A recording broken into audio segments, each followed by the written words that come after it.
Now to commence with our graduation ceremony, I would like to call on the Vice President of the school's administration.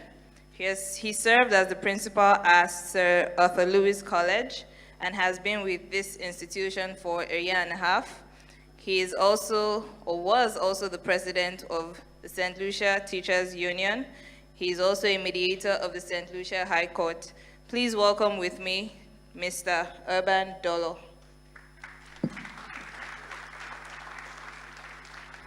Your Excellency, Dame Paulette Luisi, Governor General of St. Lucia,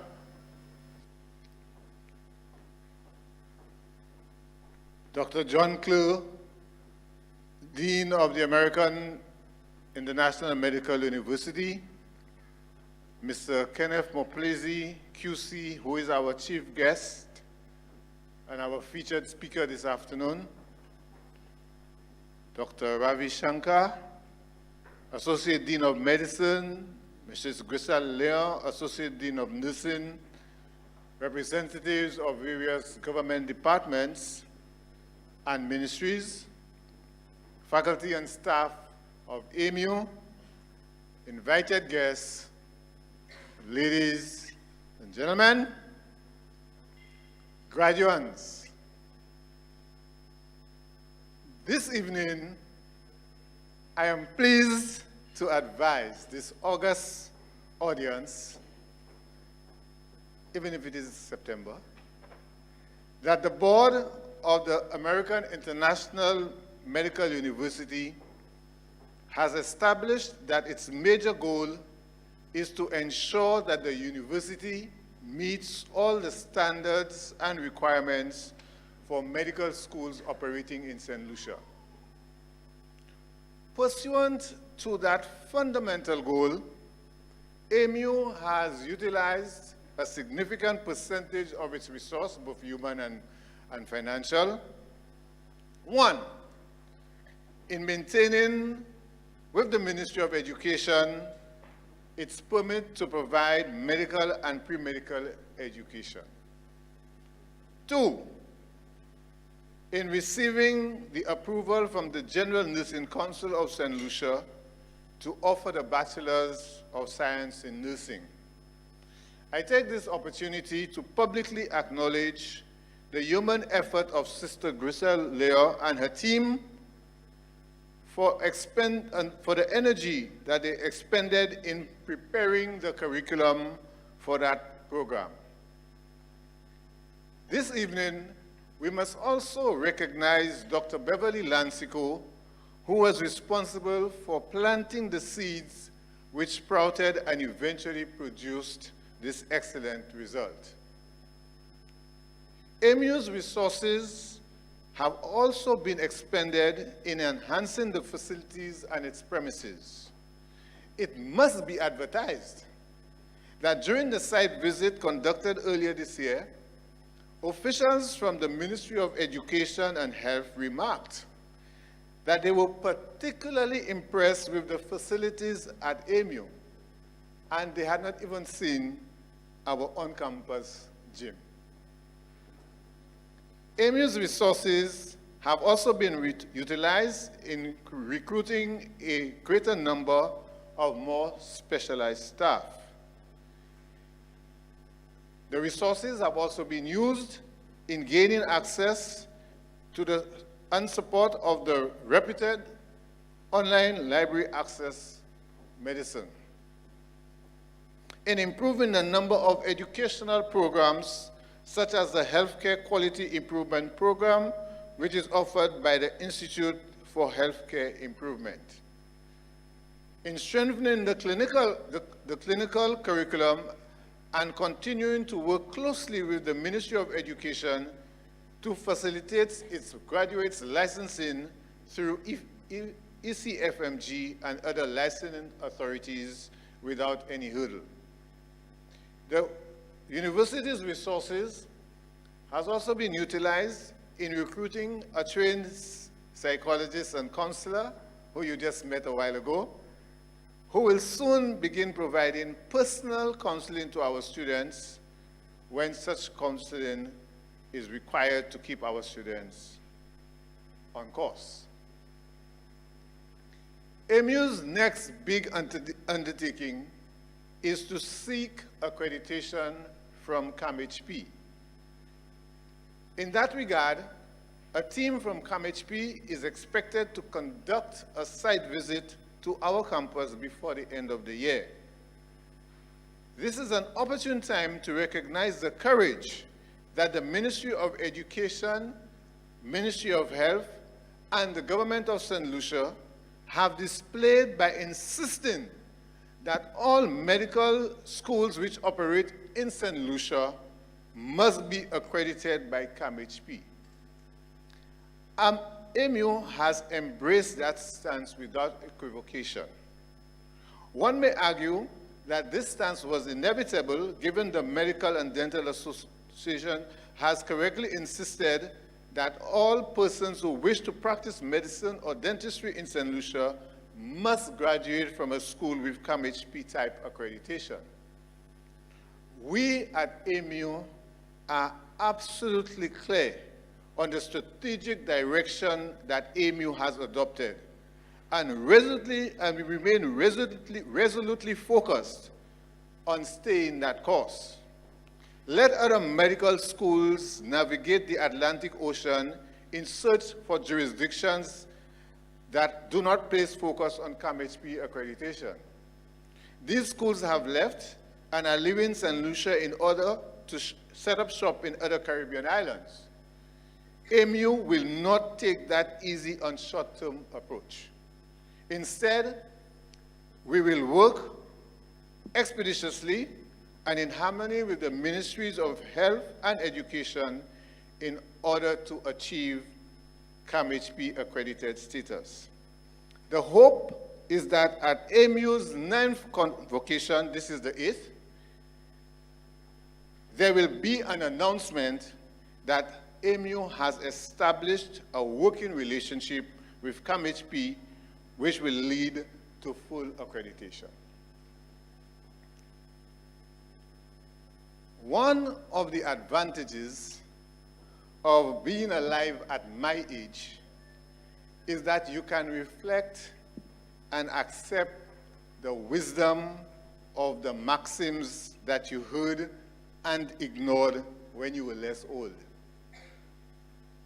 At events such as convocation, invariably such maxims are shared. It is not expected that these nuggets will be immediately appreciated. I am nonetheless going to share one such nugget so that you have access to it. Many of us are familiar with the proverb, action speaks louder than words. I have found that actions which are not consistent with your principle will not make you happy. Let me say this differently. Happiness is doing things which are consistent with the virtuous principles that you have accepted. No one can establish what principles you will accept as being virtuous. The point is that you must take actions that are consistent with those principles in order to be happy. Yes, action speaks louder than words. When our words represent genuine and uplifting principles, and our actions are inconsistent with those words, our actions will not bring us happiness, and there is a very good chance that in the long run, those actions will not bring happiness to those around us that we respect and or love. We must therefore always seek to cause our actions to reflect the principles that we hold dearly. So it's not just a matter of actions. It's a matter of having actions that are consistent with your principles and values.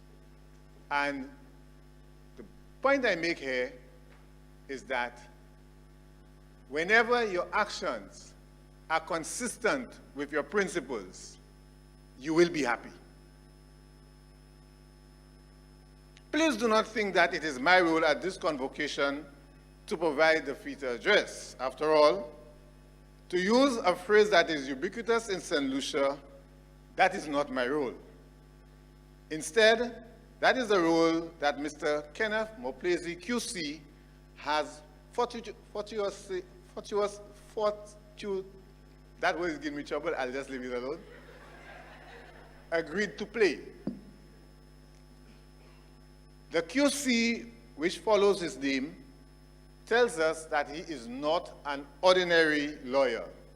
He is a Queen's Counsel, which among other things means that he can represent and present arguments to the Privy Council, which, although it is established in Great Britain, is the highest appellant court with respect to St. Lucia. Mr. Moplezi also has the distinction of being able to practice in any of the jurisdictions in the OECS without being called to the bar in the separate jurisdictions. His fellow attorneys have also expressed their regard for him by electing him to serve as the president of the Bar Association. He's a former president. He's not the current president, let me hasten to add. Mr. Moplezi is the lead attorney in the firm Moplezi & Co. Please do not allow his youthful looks and his gaiety to mislead you. He has been practicing law for 75 years, having started in 1950. You will note that I did not say he was born in 1950. What I said was that his career was born in 1950. He has had a particularly successful career. Rick Wynne, who is known to be particularly stingy with compliments, in an article published in the Star newspaper on 13th of June 2013, admitted that Mr. Moplezi is a lawyer, demonstrably a damn good one at that. Mr. Moplezi has an international presence, so that although his workplace is situated at Mount Fortune, he has, as I said, the prerogative and the capacity to work in the various OECS countries and also in England. Mr. Moplezi contributed to the Mr. Moplezi's contribution to institutions of our society is legendary. He served with distinction as the chairman of St. Lucia's Electoral Commission from 1985 to 2012. I think during that period, there must have been at least 6 elections. There was a famous case in 1987 when we actually had 2 general elections in 1 month. And Mr. Moplezi was all part of that. It was also while he was at the helm that the Electoral Office digitized its voters list and introduced the National Identity Card. Importantly, the duties of the Chief Election Officer was portioned and were assigned to a full-time officer. Mr. Moplezi has also served as the president of the St. Lucia Red Cross Association. One of the hallmark achievements of this association during his tenure was the construction of its headquarters in Fiji. It does not require much thought to understand that with better facilities and improved personnel, the association became significantly better equipped to serve St. Lucians and our fellow OECS citizens, particularly in times of disaster. You will not be surprised to learn that Mr. Moplezi has expressed some mind-catching positions on various social issues. He is not one to simply keep his thoughts to himself. One such position was his explanation as to why St. Lucians are so lackadaisical, and I mean kind here, lackadaisical. He opined that our historical background, where we were part French, part English, and when the French took over and they did not know whether to side with the English or vice versa, so there was this kind of ambivalence in the mind, which to me still exists, end of quote. Let me quote that again. I don't think I said it well. He says, and I quote, our historical background, where we are part French, part English, and when the French took over, and they did not know, they being the St. Lucians, did not know whether to side with the English or the French, and vice versa. So that is where this kind of ambivalence in mind, which still exists. I have little doubt you will accept that Mr. Moplezi is eminently qualified to speak to those of us who are gathered here this evening. And I now ask you to welcome him to the podium with a round of applause as he comes to share his thoughts with us.